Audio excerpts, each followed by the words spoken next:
Hello. Hi. Hi, how are you doing? Yeah, perfect. Great. Okay, great. So, good morning to you. I think it's morning, right, in Germany? Yeah, the morning time in Germany right now. Okay, great.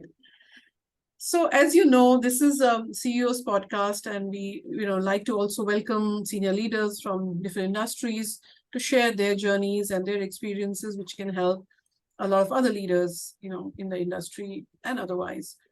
So before we begin, I'm sure the audience would love to know a little bit about you as to, where you are and what you do right now as a leader.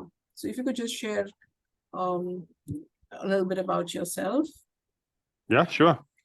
I'm working at Mercedes-Benz in Stuttgart right now in Germany, and I'm in charge of IT infrastructure globally for our banking company, around the 30 billion euro revenue business. I'm since 23 years at Mercedes-Benz. So Wow. pretty long, yeah. Doing Yeah. that after studying economics, I worked at Siemens as a consulting, and then I went to Mercedes-Benz in several areas, from corporate strategy, sales, e-business, audit, and IT. So I was, for example, 6 years in Tokyo, working in Mitsubishi Fuso and at our Mercedes-Benz Japan. I was 5 years around in Hamburg, CIO of 3 production plants, in our plant in Hamburg, Berlin, and our newly built battery factory. And after that, I was 5.5 years in China, living in Beijing. And there I was in charge of CIO Aftersales and CIO Hong Kong and Taiwan for Mercedes-Benz brand. So, and now after 5.5 years, China, back in Germany. Okay, back home, so to say. Yeah, I think China at that time was also my home, and Japan was my home. So is it? I think I adjusted quite fast. Wow, okay. So, I mean, that's amazing. 23 years with Mercedes.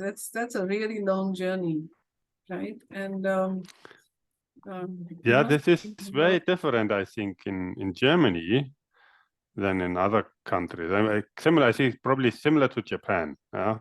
People stay very long at one company, and when I went to China, for example, was very different. There was people staying 2, 3, 4, 5 years maximum, and then moving on. But in Germany, this situation is still different, I think. But on the other hand, Mercedes-Benz is under the top 10 of the brand. Everyone knows it, and it's a very good company, an extremely good company to work with. And because of sheer size, you can have so many possibilities. I can work in, as I said, I was in sales, in IT, in audit, in strategy, in different countries. I think this is also possible in that company. So, and what was always interesting. Wow. So, I mean, it's also interesting that you worked in different countries, right? And I wanted to do that. Okay. I wanted to do that. I studied international management, Right. and in parallel to my job, I also did my Ph.D. about intercultural project management. So I like to work with other countries and nations, and I think it's interesting, really interesting, and also widening your own horizon. Because if only one place, you know everything very well in that one location, but if you have experiences in other countries, you see the things very differently. Yeah. So you were also mentioning earlier when we were chatting, that you have studied international culture, right? Also. Yeah, two times. I have a Bachelor international management and a master in international management and a Ph.D. in intercultural project management. Yeah. Oh, okay. So how do you find the cultures different in these countries in terms of working culture, right? I mean, because we're referring to what you've done with Mercedes in different countries. So is there any difference in the way the teams are, how leaders really work with them? I think when I was in Japan, I really felt this is extremely different. Extremely different. I super like my time in Japan, yeah, and living there, also working there, but they have before they start something, they really want to know everything, all the details about all the background. They don't want to take any risks, basically. If you know the cultural theories, as one famous professor, Gerd Hofstede, and he rated cultures in terms of categories, with like masculinity, femininity, uncertainty avoidance, for example. And uncertainty avoidance, this is something what in the Japanese culture is really not very high. So they really want to make sure everything works out very well, extremely high quality approach. So when I started a project there, I thought, okay, now let's get it done. Let's do it.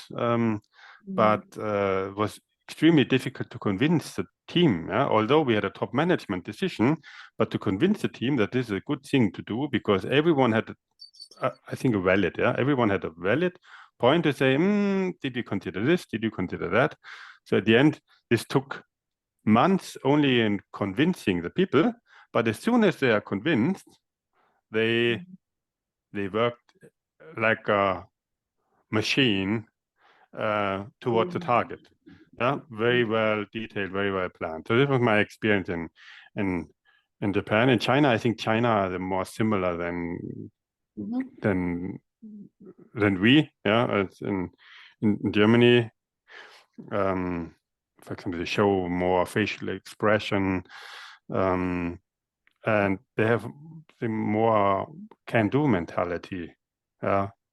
Also, it's different to me. When I'm in Germany, they very often they say, "Oh, we tried that before and it didn't work out." And maybe also my side, I say, "Oh, maybe this is pretty difficult." But in the Chinese, they say, "Oh, this is challenging, but let me try it out." And then suddenly they come up with a solution which, from a German perspective, maybe would not be the favorite way to do. But then with several iterations, they also come up with a very good solution, though, and very fast. So this I really like. Oh, interesting. Interesting the way you explained different cultures, German and Japanese and the Chinese. Yeah, I think each country, of course, has their own flavor and the way they think as well, right? That's what you're saying. Yeah, and I think there's no good and bad. You have to adjust to the way and make the best out of it. Yeah. So if I may ask you, what is your reason to be in the car business that you're in today? In the car business, very easy. Yeah? When I was kid, my dad, he was a salesman. And a salesman, he was always driving on the road, and one of the best cars to drive is Mercedes-Benz. So when I was a kid, my dad always drove a Mercedes. So that's why I thought, that's a company I also wanna start. That's why I started at Mercedes-Benz. And as I said, this is #1 premium luxury brand in the world. We invented the car. So I think probably no better place to be. Absolutely, yes, of course. And that's was the reason I really thought, okay, that I like. With my kids, I have two kids. Yeah, I also gave them the Mercedes-Benz brochures. So in the bed, they were reading the brochures. Yeah, maybe they also start one day at Mercedes-Benz. Who knows? Yeah, who knows? Yeah, of course. So, what do you really like about Mercedes? I'm just curious because it's one of the best brands in the world. That's true. But what do you personally like in the car? They think the heritage, yeah, as I said, invented the car. The brand itself, everyone knows it. So it's an outside, yeah, everyone knows that brand. The products, I think I also wanna identify myself as a product. Plus, I think the culture. The culture of our company is very, very good. Yeah, we have our core values, passion, respect, integrity, and discipline, for example. And all the persons I meet, I would say they're very, very good, very good colleagues, very good corporate culture, very good company climate. I think there are always some areas for improve in every company. But overall, I would say I would not regret a single day. Yeah. Highly recommendable. And as you see, there are also some rankings about the preferred employer, for example, in Germany. We are always under have a top rating. It's amazing to know that because we've always heard of course, one of the best companies as Mercedes in cars. But knowing it inside, as to how it performs, it's really amazing to know that it's so strong internally, which is really amazing. We have compared to other companies. Yeah, we have a lower staff turnover rate. So this is I think pretty good attrition. Yeah, and if you're interested, we have also office in Bangalore. Yes, of course. Yes, I'm aware of it. Yeah, I'm aware. Yeah. And I think you visit also, right? You visit. Yeah, sure. Yeah. A couple of times I've been in Bangalore office. Yeah, great. So I'm also curious to know someone like you who's been a leader for in a big company like Mercedes for a very long time, almost 2 decades. What, according to you, are your best practices that you have used as a leader so far? My best practice is leadership. Okay. I think I learned a lot also from my prior bosses. Yeah. Because I think you're not you don't fall down from the sky and are automatically a born leader. There's something you have to learn and experience and fine tune. But I think the most important topic, I would say, is for me trust. I have to trust my team because they are all high qualified individuals, and they are on the position exactly due to their qualifications. And so to trust my staff, my team, this is, I think, number one. And this brings also to the next point, no micromanagement. I never do any micromanagement. It is, for example, something what I really would absolutely hate if someone would ask me every day where I am and what to do, and how I do. And this is something where I don't do no micromanagement, and give trust to the team, empower the team, and to make them responsible for their deliverable. And by doing that, I think this is a way to really motivate them. Yeah, so they have an intrinsic motivation to really get the things done. Empathy, I think, another topic. You can be maybe I'm not sure if I use the right word. Very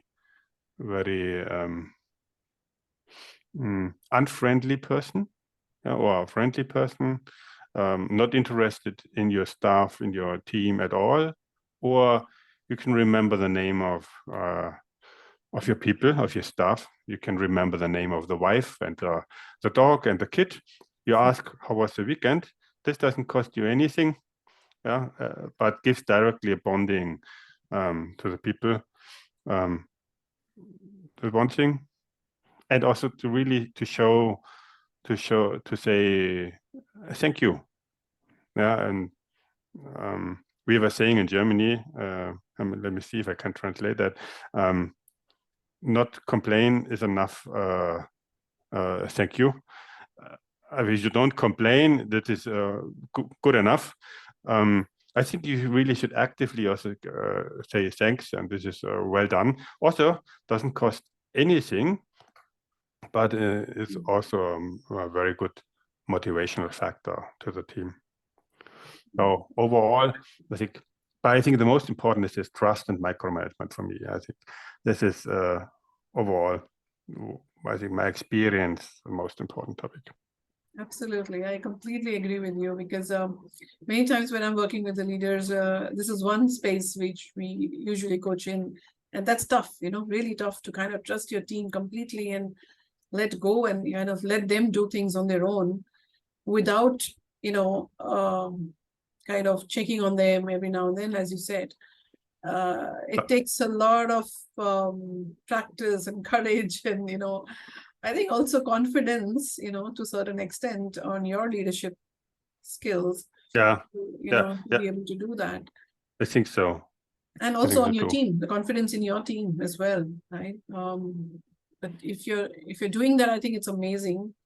And kudos to you for that, really, because it's very rare that we meet leaders who are actually practicing what is in the books.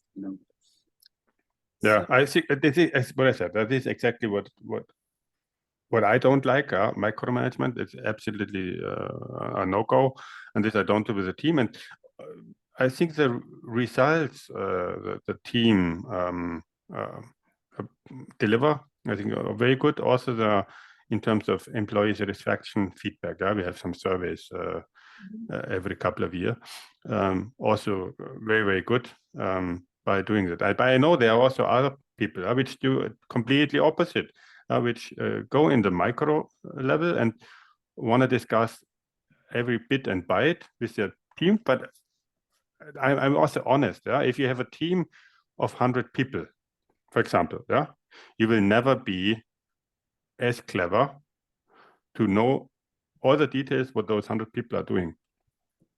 Simply from intellectual capacity and time, you cannot handle that. So I said, okay, this is not my approach. I go the other way with trust approach, and give also some clear targets, what has to be performed, what I need by a certain date.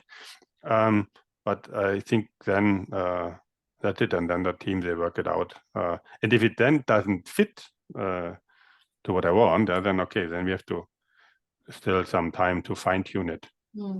Correct. Yeah, and what I'm hearing from you is also that, if you keep things simple, it probably works better than complicating it, in work, as well as I think also the other point which you mentioned earlier, that do you really know about your team members? Do you know them by name? Do you know who their spouses are, who their family members are, who are their dogs and cats, right? I think that was really interesting, because this is one of the leadership principles that was taught to me many years back by one of my senior managers as well. And he used to always tell me that it doesn't matter how much Excels you give me, it's how many coffees did you have with your team members that matters more to me. So yeah. I completely relate to what you're saying. I can and I've also seen that it works. It's not just in theory, it does actually work,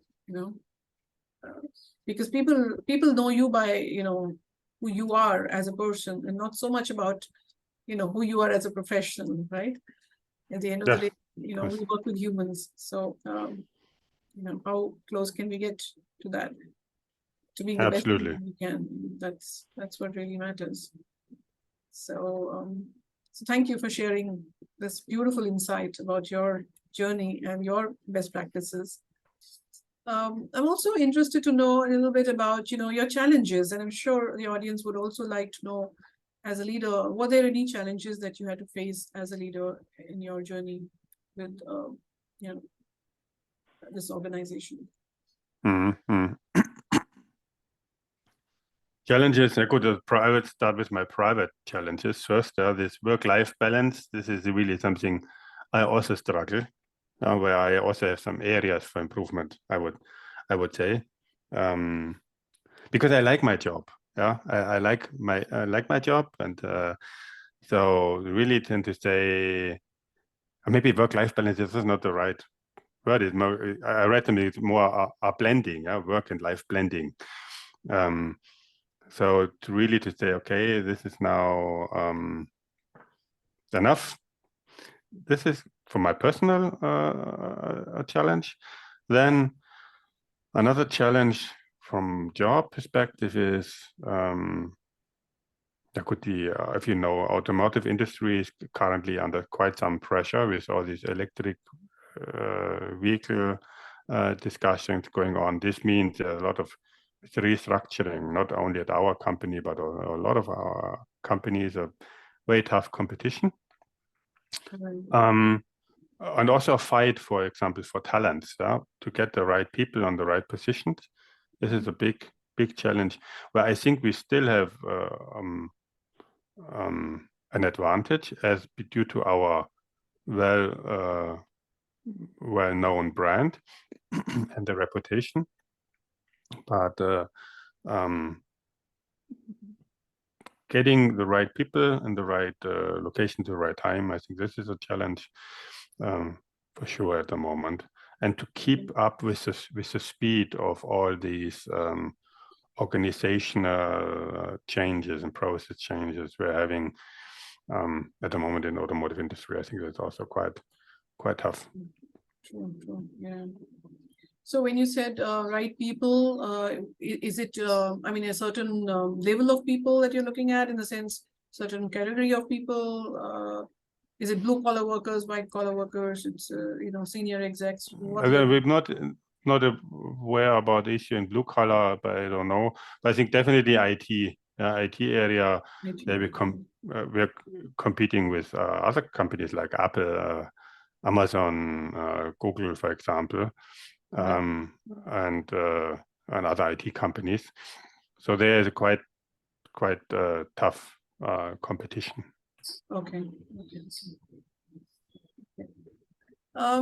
If you could also kind of tell us any specific lesson that you think you learned as a senior leader, and anything that you'd like to share from that perspective.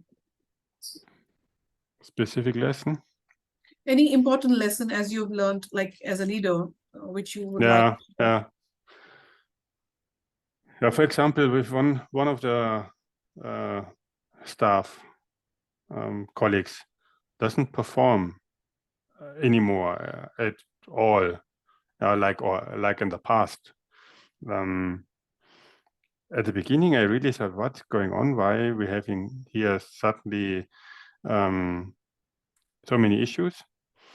But then we found out that this person has some personal problems, without going into the details, personal problems. And only with understanding that there are some personal reasons, I then also understood, okay, this is the reason why he or she is not performing as well at office anymore. So this means my first judgment was wrong. I thought, okay, maybe not qualified or for that project, but there was some reasoning behind, which I only found out at a later stage.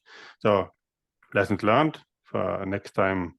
I think try really to understand the full situation before you make any decision. It would be one lesson learned. And don't decide on your stomach feeling on that topic. Well, okay, yeah, that's interesting what you just said.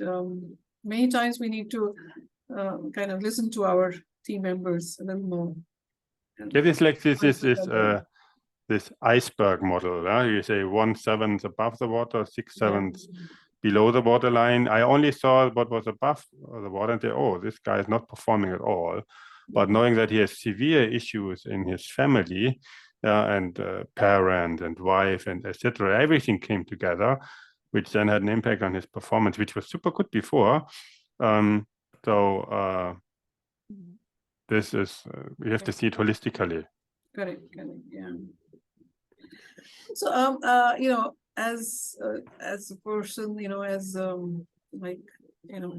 as an individual person, let's say, what have been your dreams, or anything that you wanted to accomplish in your life, which you think hasn't been achieved yet?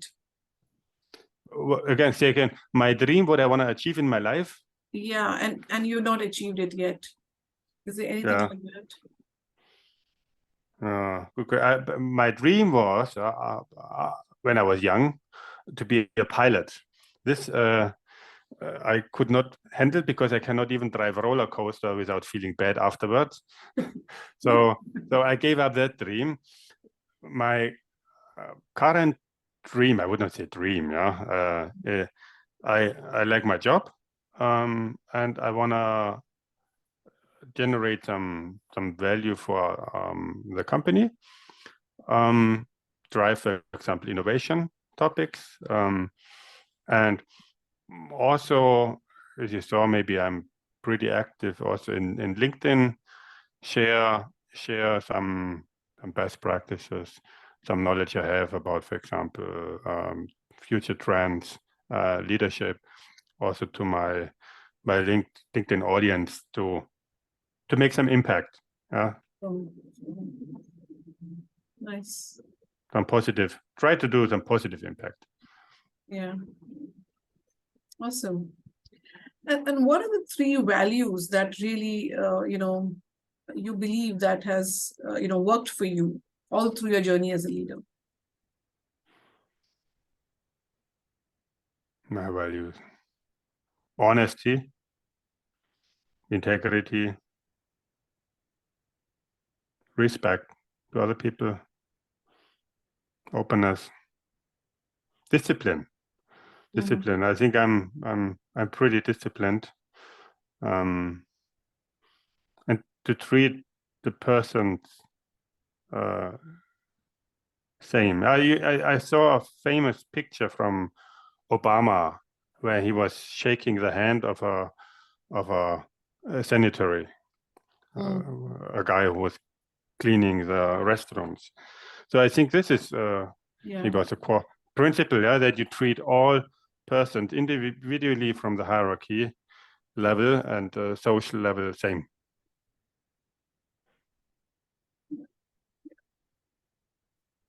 Interesting what you just said, because these are also very important qualities as a leader which we should imbibe, and I'm sure the audience here kind of probably knows, but I think seeing someone who's following that, I think that is really empowering and motivating for everyone. So with that, I would come to the end of this CEO's podcast, and thank you so much, Joerg, for being here, for taking out your precious time, sharing some amazing insights, and I'm sure the leaders around would love to hear more from you, and obviously learning a lot from your journey as well in the future. So thank you so much, and wish you all the very best in your work, in your journey to take Mercedes to the next level. And we hope that you also accomplish your dream that way. Andrea, thank you very much for your time. It was a very interesting talk. Thank you. Thank you very much. See you. Hey, so thank you for watching this video, and I'm really excited. I have a special gift for you today. So whether you are a CEO who's just taken up a new role, or you've been a CEO for a long time, whichever one this is for you, as a CEO, it's a very adventurous life we live, right? And there are always times when we get stressed out or we are burnt out and we just can't figure out a way to get out of it. Sometimes we are also so stressed that we really wish we had 40 hours out of 24 hours to do all that we want to do, all that our business and our life really wants us to do. Maybe you're struggling between balancing your career, your relationships, and yourself. Or maybe you are just trying to find a way to get your business to the next level, right? Scale it up in the next couple of years. But you really don't know how you're going to end up doing it all by yourself. You just may be looking for a little support for that. So what I'm really here to offer you is a 60-minute complimentary coaching session specifically designed for you. It's called the CEO Breakthrough Session, right? A CEO Mastery Breakthrough Session, especially designed for you. So this is going to be a 60-minute session. In this session, we're going to do 3 things. The first thing that we're really going to do is to find a crystal clear vision of what you really want in your life, in your business, in your career, in your relationships, or for yourself. The second thing that we're going to do is figure out what is it that has been stopping you to reach there so long as till now. And the third is we will create a blueprint, a game plan of how you can reach there step by step in a much shorter, much easier manner. And at the end of it, if you think that you want to continue and do this work all by yourself, absolutely go ahead and do it. We're not really here to sell you anything. This is not a sales session. Oh, but if you really decide that you want to, get a little support from me, you want something from my side where I can help you, work along with you as your partner to ensure that you reach there in much quicker manner, I would be happy to share with you how that works as well. But if you don't, it's perfectly fine also. Yeah. So my suggestion is do not miss this opportunity because we've just taken out a couple of slots this month for this special session, and just a few, people can actually block those timings. So there are few slots actually available. So don't miss it for any wrong reason. You can block it by just clicking on the button below this video, and we'll get connected on Calendly, and you can block a time that works for you as well as for me. And we'll get on that session and get you where you want to be, right? So I look forward to hearing from you soon. Yeah, take care. Bye.